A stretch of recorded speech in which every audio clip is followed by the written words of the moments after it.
Então esta é uma estrada que ainda tem algumas casas samurai. Neste tipo de sítios vocês podem e devem aproveitar os menus de matcha e docinhos. Estão a ver, 500 ienes por pessoa, muito barato. O bilhete de entrada em algumas destas casas samurai também é muito acessível, 400 ienes. E podem comprar inclusivamente a combinação de mais do que uma das casas, que estão todas mais ou menos aqui no mesmo bairro, ok?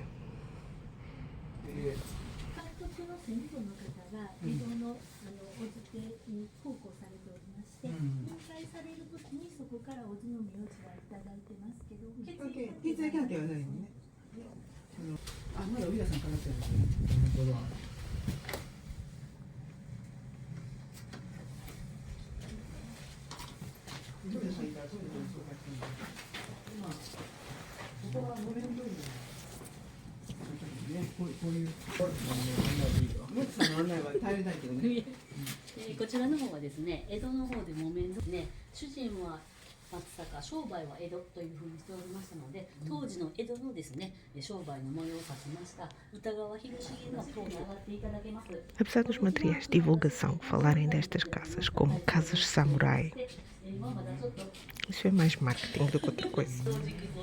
Porque elas não são casas samurai, elas são casas de famílias mercantes.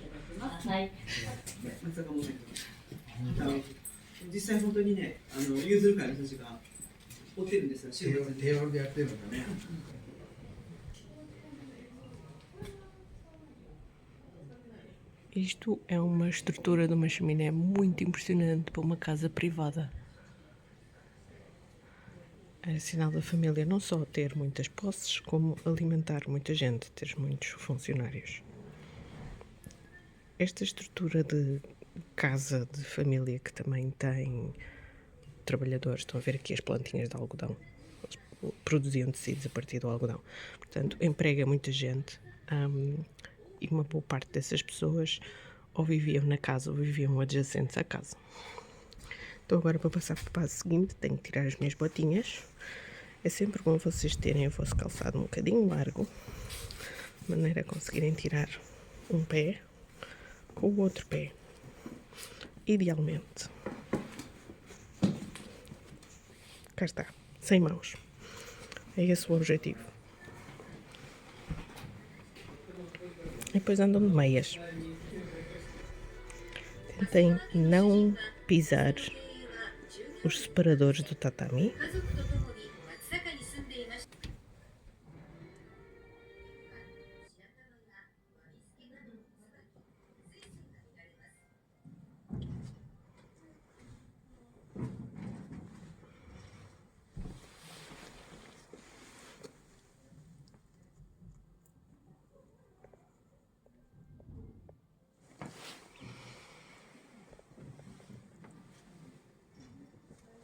Cheira tão bem dentro destas casas por causa dos materiais que eles usam para a arquitetura. É difícil transmitir-vos a sensação, mas é como se nós estivéssemos mesmo no meio da floresta. Cheira a palha, a madeira. Os tatami são muito suaves de caminhar.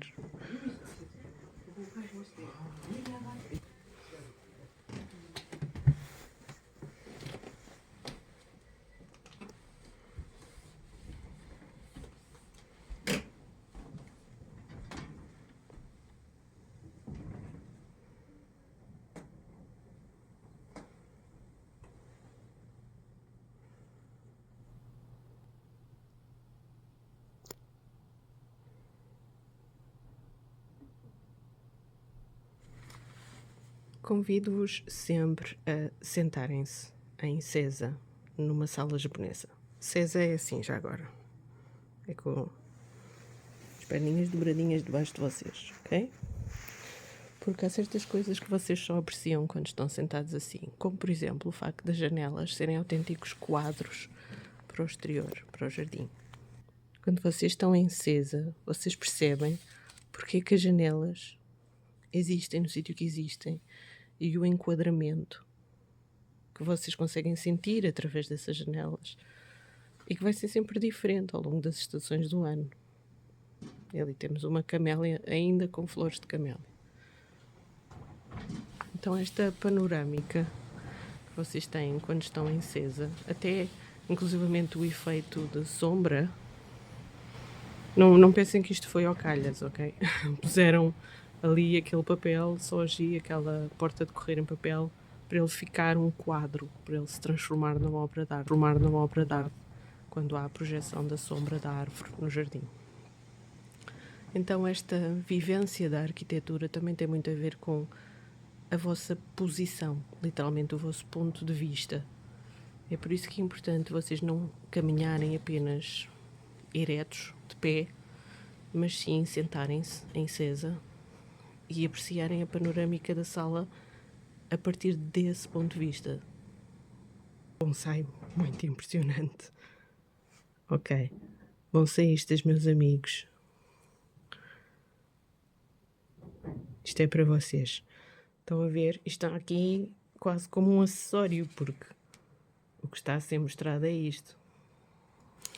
O fazer destas peças, já agora, para quem é mais ou menos familiarizado com a história da arte ocidental, com as guildas de artistas desde a Idade Média, etc., o fazer destas peças é uma maneira de manter os saberes vivos, não é? Nada disto é feito industrialmente. Cada uma destas peças é feita à mão.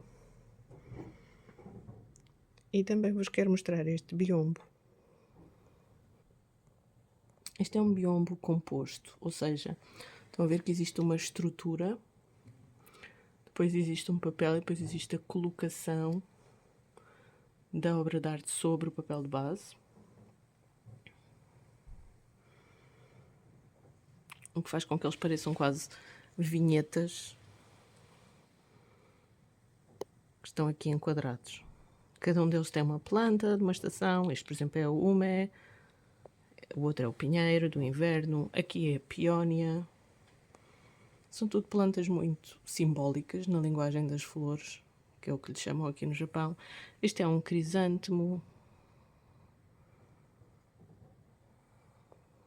Aquele ali são os patos mandarim, os patos chineses, mas que se vêem bastante nos jardins, nos parques e nos jardins das famílias privadas. Este creio que são as pampas, as plantas de inverno e os patos. Portanto, este é todo um biombo correspondente à estação do ano em que nós estamos. Todas as plantas e aves que estão aqui representadas, eu tenho estado a ver por aí. Portanto, a escolha deste biombo também não é por acaso. Mesmo sem biombo, o papel de parede já é fabuloso. Ele passa um bocado despercebido até que a luz bate no ângulo certo. Acho que esta casa-museu é fabulosa. Não vejo a hora de vos trazer cá. Se viermos em fevereiro ou março, ainda podemos ver estas coleções do Hinamatsuri. Já foi o Hinamatsuri, mas eles ainda continuam com a exposição aqui. O jardim da casa. Espera aí, deixa-me tentar focar o jardim. Ok, não me interessa se eu fico mais escuro. O jardim da casa é fabuloso. E se formos um grupinho, já perguntei, podemos encomendar para fazer cerimónia do chá aqui também. E dá para estar tranquilo, e dá para falar, e dá para fazer visita guiada. Ninguém me chateia. E posso falar de arquitetura japonesa, posso falar de materiais naturais, posso falar da evolução dos estilos. Opá, dá para tudo. Super pedagógico este espaço. E é raro encontrar casas-museus tão bem preservadas, abertas ao público, me deixem falar lá dentro, etc e tal. Portanto, please, malta, venham fazer este tour a Isa e arredores, que já tenho muita coisa para fazer aqui com vocês.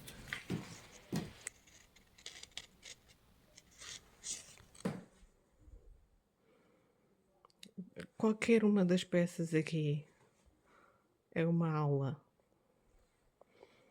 Isto é mais recente.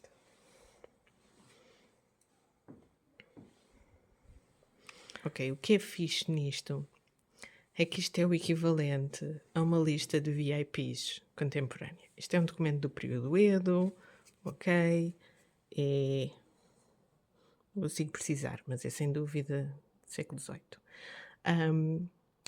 E tem a lista das pessoas tecnicamente mais ricas, mas o que eles querem dizer são as pessoas que têm mais importância, as que interessam. E obviamente há aqui logo nos 3 primeiros esta família, mas depois estão as outras todas também. Então eu acho que se as pessoas tiverem ainda o mesmo nome de família e se virem aqui, é muito claro que isto é uma espécie de ranking social. Da casa passa-se para um pequeno jardim tradicional japonês e depois para uma área exterior que é muito extensa. Nós não podemos andar em toda ela, nós podemos andar numa parte, que é esta aqui.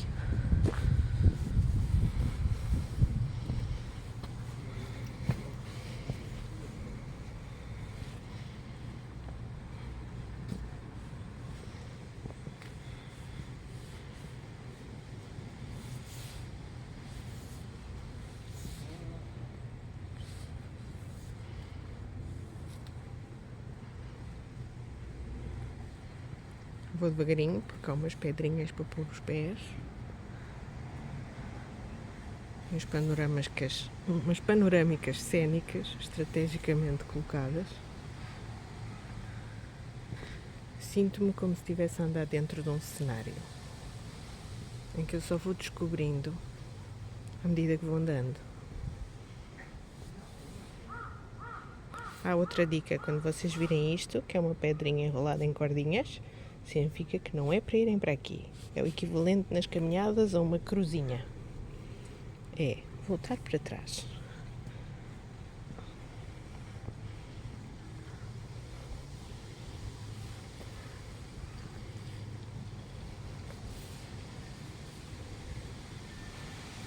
Olha o santuário. A casa deles tem passagem direta para um santuário. Meu Deus, quão rica que era esta família, afinal. Eles têm o seu próprio jinja e lago e ponte.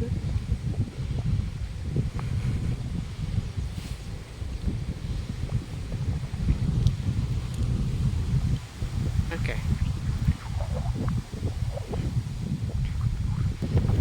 Achei curioso que esta rua onde há outras casas para visitar tem o pavimento pintado de amarelo. E esta é uma das outras casas que se pode visitar por dentro. Eu não vou entrar hoje porque já só falta meia hora para fechar e eu, quando entro nestes sítios, preciso mesmo de ou fazer a visita guiada com eles ou ler todos os materiais que eles tiverem. Enfim, estou aqui para aprender. Então meia hora não me chega. Pronto, e a rua é toda assim, com o pavimento amarelo, até a outra ponta, que é a direção da estação. Este é um restaurante de carnes grelhadas, mas quem vai grelhar aqui sou eu. Está muito quente. A única maneira de eu poder mostrar-vos este tipo de restaurantes é vir muito fora de horas. Então, eu estou a vir a este restaurante numa hora que eles não têm clientes, que é para eles me deixarem filmar e falar. E também mostrar-vos o menu. Este é um dos poucos sítios que tem menus em inglês, embora vocês tenham que o pedir, mas tem, porque eu já entrei em muitos outros sítios que não tinham sequer. E para além disso, a razão pela qual eu recomendo isto é que isto é um talho de um produtor, ou seja, alguém que produz desde as vaquinhas felizes até o prato da comida que vocês estão a comer, então vale mesmo a pena. Também tem ali o talho virado para a rua, em que as pessoas compram as peças de carne e levam para casa e cozinham, e tem o próprio restaurante. Então vocês, em determinadas horas do dia ou da noite, podem escolher ali no talho e grelhar aqui, ou então podem escolher aqui diretamente no menu, que é o que eu vou fazer.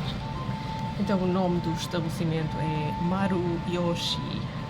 Maruyoshi fica mais ou menos a uns 20 minutos a pé da estação central e é especializado em Matsusaka Beef.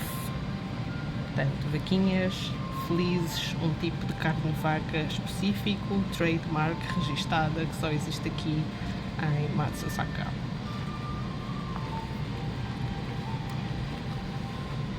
Apesar do staff não saber falar inglês, eles têm um menu em inglês e os preços são conforme a qualidade. Eu diria que em condições atuais do iene é muito vantajoso para nós que estamos a operar em euros ou até em dólares e, portanto, nesta conjuntura vale a pena vir aqui.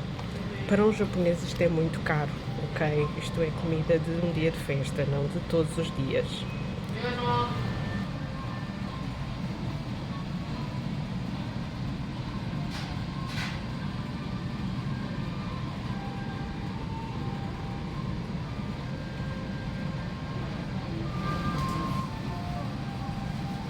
Este é o que eles recomendam no restaurante. Eu acho que é um bocado caro e fora do meu orçamento, mas é só para vocês ficarem avisados. Se estiverem numa de Go Crazy, vá, façam o que eles dizem. Eu acho que eu vou pedir este aqui, porque é da região, é o beef trademark deles, mas é bastante mais confortável para mim. Ok, definitivamente de todos os outros sítios onde eu tentei entrar para ser servida, este é o sítio onde eles são mais fofos e simpáticos e tudo, ok?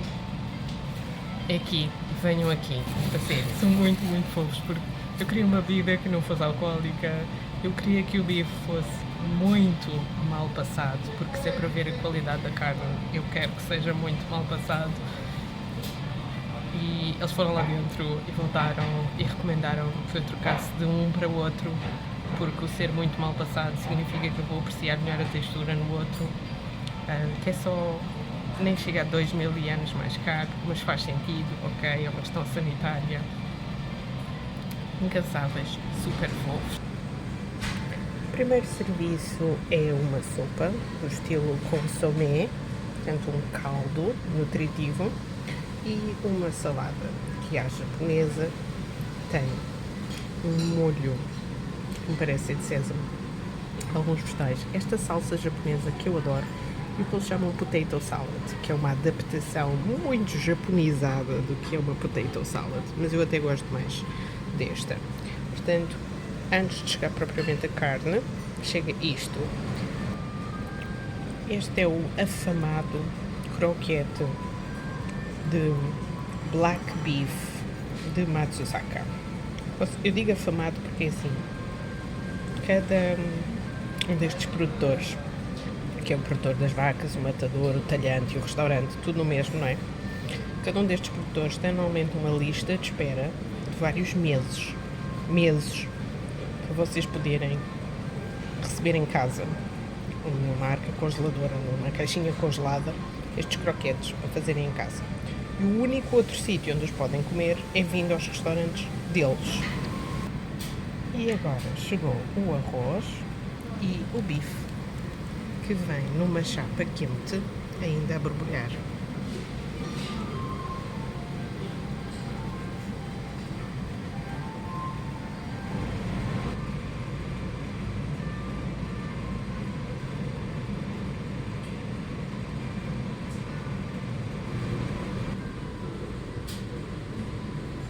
Eu não vou pedir sobremesa, mas se vocês quiserem, eles também fazem os seus próprios gelados com leite das vaquinhas.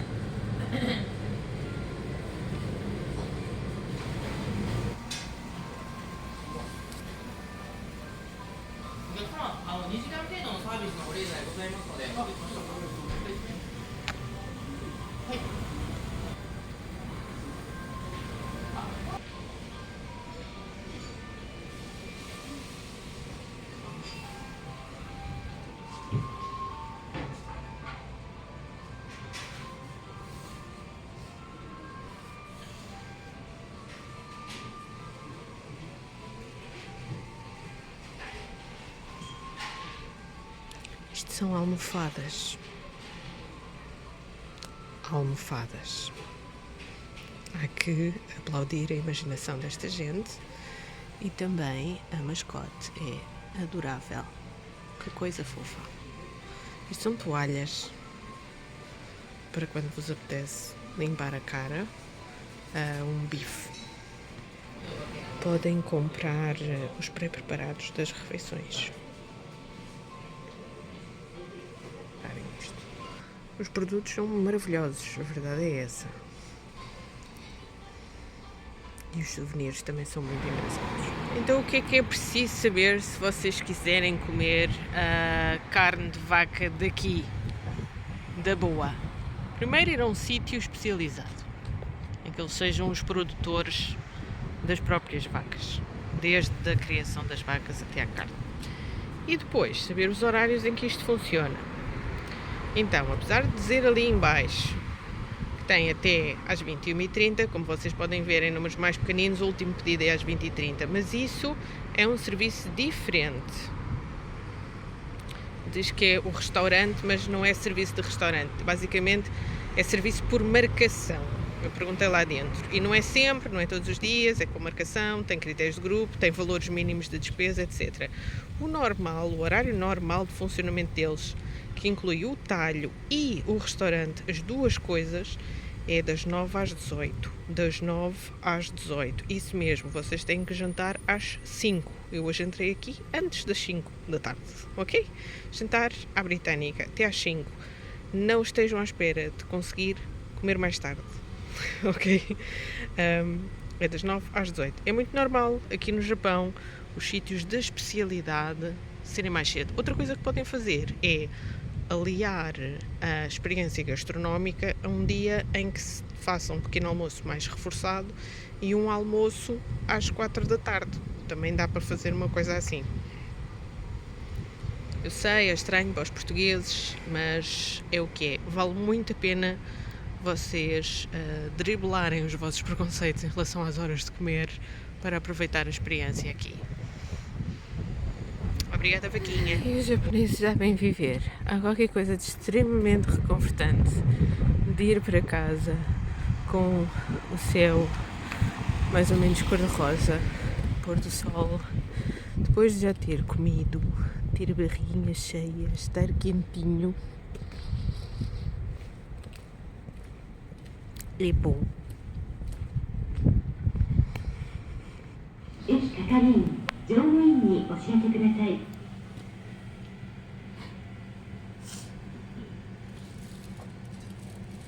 まもなく6番乗り場に10時8分名古屋行き特急名古屋行きの特急が参ります。危険ですから黄色の電気の袋でお下がりください。すまんです。特急には鳥羽行き普通電車、鳥羽行きの普通電車が2両編成で参ります。危険ですから黄色の点字ブロックまでお下がりください。鳥羽まで各駅に停まります。松阪です。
Sempre algum vento.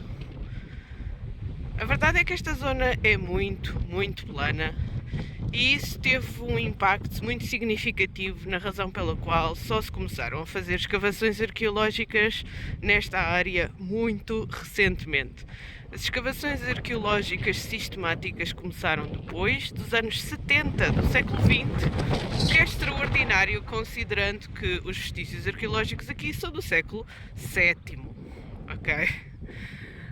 Também é uma zona muito bonita para vir observar, neste caso, o Mé. Ameixeiras, às vezes chama-se medronheiro japonês também. O nome em japonês é Ume. Alguns palácios em estilo original, estilo do século VII, do período Heian, foram também reconstituídos, ou seja, são construções contemporâneas que recriam perfeitamente tanto o estilo como as técnicas e os materiais originais. O plano a longo prazo, e quando estamos a falar a longo prazo, estamos a falar na escala de 30 ou 50 anos, o plano a longo prazo é reconstituir uma grande parte do complexo e torná-lo um sítio onde a história se encontra com o entretenimento, a aprendizagem se encontra com o prazer.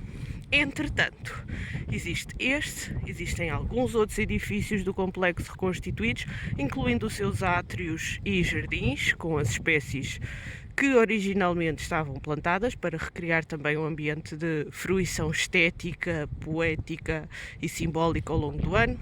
Dentro destes espaços existem salões de exposição, onde não se pode filmar nem fotografar, com coisas como, por exemplo, os trajes usados pela corte no período Heian e pelas sacerdotisas e todo o staff, que eram mais de 500 pessoas só em staff pessoal, diretamente relacionado com o serviço do dia-a-dia da princesa, ou seja, da representante da família imperial, que estava aqui entregue ao culto, à reclusão permanente, dedicada a Amaterasu, dedicada à deusa, que é basicamente a fundação do Japão. Ali embaixo vou-vos mostrar, já a seguir tem um modelo à reconstituição da escala de 1:10, portanto é 1/10 do que seria o coração do complexo original aqui construído. Então aqui está o modelo construído à escala de 1:10, em que vocês podem identificar aqui alguns dos pontos essenciais do complexo original. E aqui também um mapa mais moderno. E inclusivamente um pequeno parágrafo em inglês.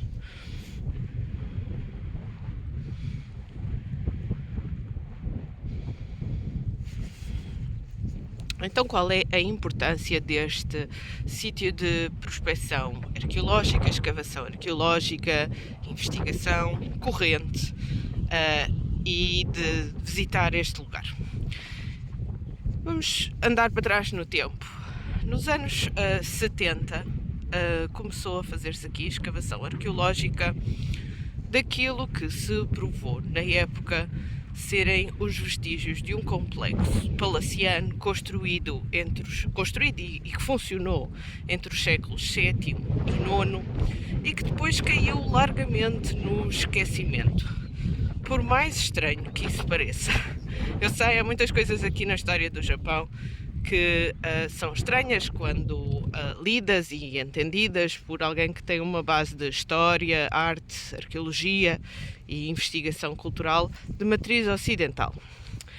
Mas vamos tentar não comparar e não julgar pelos padrões da academia ocidental e vamos tentar pôr as coisas em contexto. O que aconteceu no período de fundação do Japão, culturalmente falando, não a nível de Estado-nação, porque o Estado-nação do Japão só se consolida depois no século XVII, muito mais tarde. Mas o que aconteceu nesta época foi o facto de haver uma família imperial, não é? Que se fundamentava, que se ancorava numa crença partilhada, porque se não fosse partilhada e reconhecida não lhe dava o estatuto de família imperial, que é de uma ancestralidade divina, não é? Esta zona aqui tinha um palácio com aqueles edifícios de madeira, portanto não vamos confundir o termo palácio com modelos palacianos europeus do século XVIII, ok? Mas eram edifícios daquele estilo, numa área vastíssima de território, e no seu apogeu teve então o membro designado da família imperial, que era sempre uma mulher, era sempre uma sacerdotisa, digamos assim, era sempre uma mulher, tinha sempre um estatuto preservado ao longo da vida toda de não casar, não constituir família, ser dedicada, devotada a Amaterasu. A sua vida era uma vida de contemplação e praticamente de isolamento, embora fosse um isolamento dentro do complexo que tinha 500 membros de staff pessoal e ia mais ou menos umas 3 ou 4 vezes ao complexo de Ise, que é o santuário propriamente dito. Portanto, isto fica a alguns quilómetros de Ise, não fica exatamente em Ise, ok? Então ela vivia aqui, vou andar aqui pelos caminhos que estão marcados e mostro aquele portãozinho. Ela vivia aqui e era sempre designada em cada geração uma nova pessoa. Então vamos entender isto assim: uma pessoa da família imperial do género feminino, com estatuto de virgem, e que vivia uma vida segundo certos rituais de purificação 24 horas, 7 dias por semana, o tempo todo. Toda a sua vida era consagrada a isto, a sua existência era para isto. Em cada geração era escolhida uma pessoa, de maneira a haver sempre alguém de sangue imperial que estava então aqui consagrada. E isto fica a alguns quilómetros do santuário de Ise, propriamente dito. O espaço foi, contudo, abandonado e esta prática sofreu alguns reveses. E este sítio, por estranho que pareça, caiu no esquecimento. Porquê é que ele caiu no esquecimento? Porque ele é uma área plana, fértil, e começou simplesmente a ser utilizado como campos de arroz. E aqui à volta ainda é assim que isto é utilizado. Vocês no caminho para cá é isso que vocês veem, não é? Então, como isto começou a ser utilizado como campos de arroz e o local onde vivia a sacerdotisa de Ise em abstinência e dedicação completa, Saiko, o termo japonês é Saiko, esse local não havia certeza de onde ele teria sido.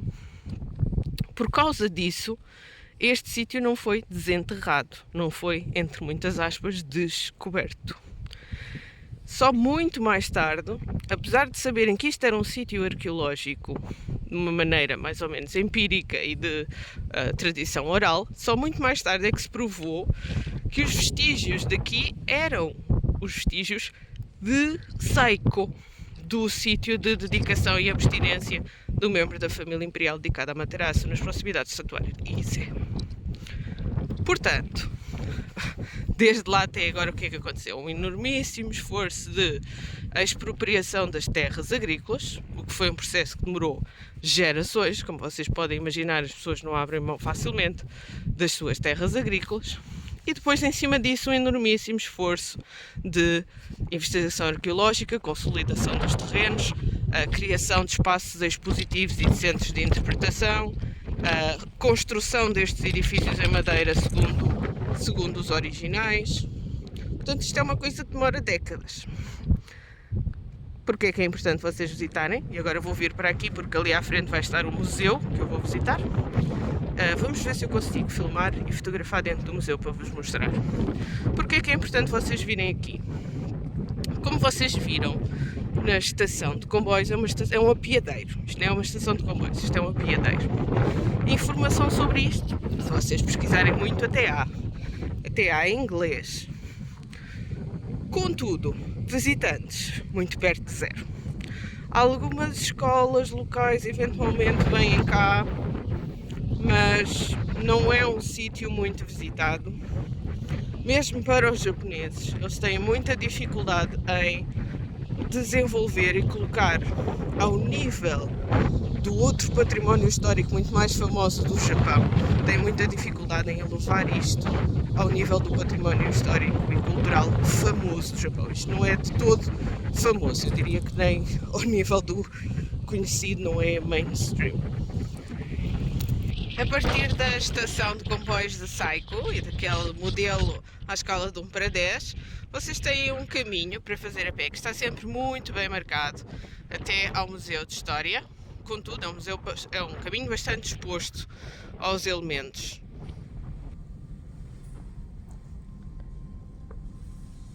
Há escavações arqueológicas a decorrer e estão aqui uns folhetos a mostrar como fazem de vez em quando visitas organizadas até de escolas.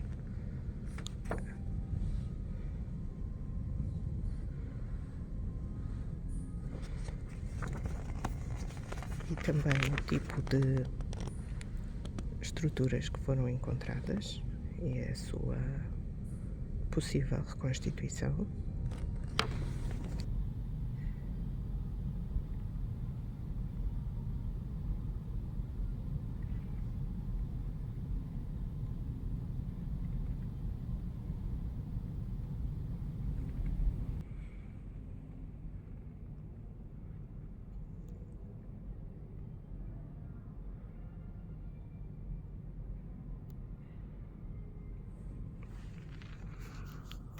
Este espaço é simplesmente lindo.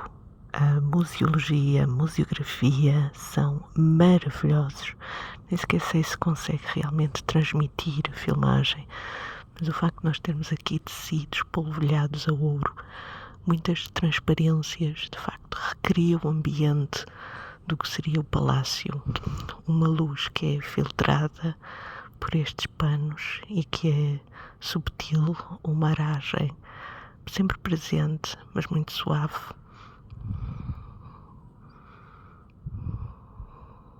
Não há visitantes, como eu vos disse.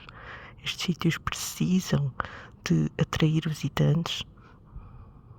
Aqui vive-se uma realidade que é oposta ao sobreturismo de outros sítios, como por exemplo da cidade de Kyoto.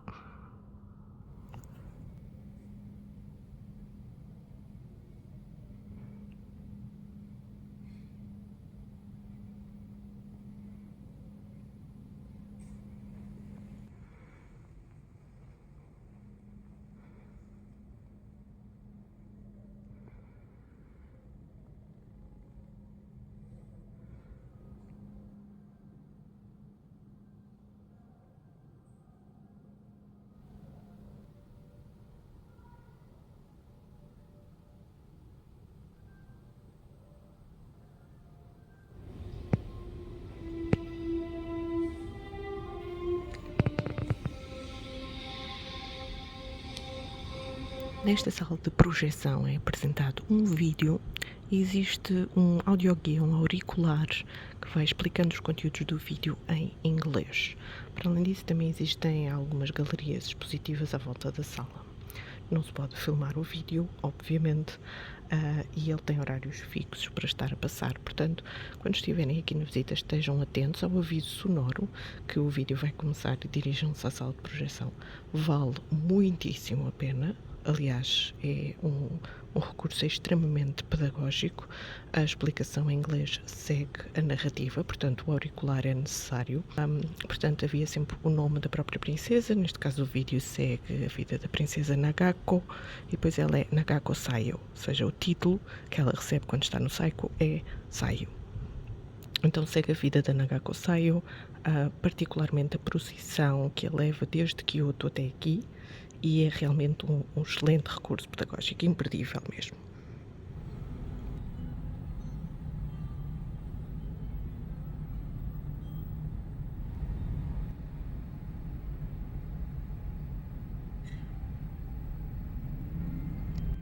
Este edifício é lindo e há coisas muito especiais. Das coisas mais interessantes, acho eu, neste edifício é o facto de eles terem uma subtil, mas notória aromaterapia.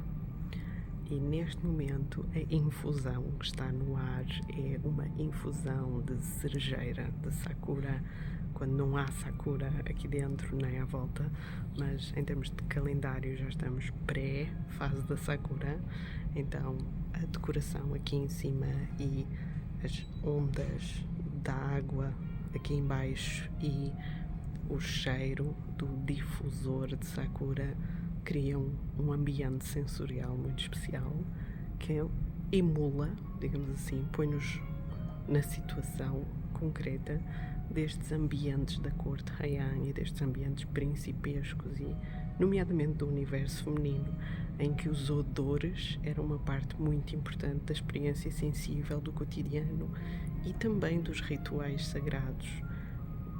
Só para vos dar um contexto, nomeadamente existe toda uma indústria acerca dos incensos para preservar os aromas de certas castas e preservar os tecidos na corte imperial de Kyoto, que era o background das pessoas que estavam aqui, quer a saio nomeada em cada geração, quer as suas damas de companhia, eram todas da alta nobreza de Kyoto. Portanto, era uma transferência na dimensão do sagrado das pessoas que vinham dessa realidade e que trariam esses hábitos consigo. E obviamente existe uma stamp corner para vocês fazerem carimbos, o que é muito giro para depois fazer scrapbooking da vossa viagem. Neste cantinho muito simpático, que é uma espécie de loja de souvenirs, também podem fazer postais. Este é aquele sistema do stamp, fica um postal. Queria-vos mostrar este cartaz aqui. Estão a ver? Vai haver a 42ª edição em 2025, no verão, de um evento dedicado a rezar pela paz. Então, já não existe o sistema de saio. Saiko já não é Saiko. Agora é só um sítio histórico e arqueológico, mas ainda fazem anualmente eventos que são uma performance, mas que são uma performance com a ideia de ter uma ligação espiritual e rezar pela harmonia e pela paz. Então ultrapassa aquilo que era historicamente o sistema da saio. E é também um evento capitalista, porque tem um mercado, porque tem eventos de entretenimento, etc. Portanto, mas sim, já sabem, vejam as informações, organizado pelo Japan Heritage, a Agência Nacional de Promoção do Património Cultural do Japão, para saberem quando é que há eventos neste sítio e poderem, se quiserem, vir cá quando há eventos. Agora, quando há eventos, claro que não é assim tão sossegado. Este é outro tipo de eventos, por exemplo, realizou-se em agosto de 2024. Portanto, das duas uma, ou vem quando há eventos e tem muita gente, ou vem para fazer uma visita sossegada, guiada, orientada e aprender sobre história quando não há tanta gente assim. Estou de volta na estação de Saiko. Ao passar ali a entrada da estação, porque não tem staff, tirei isto.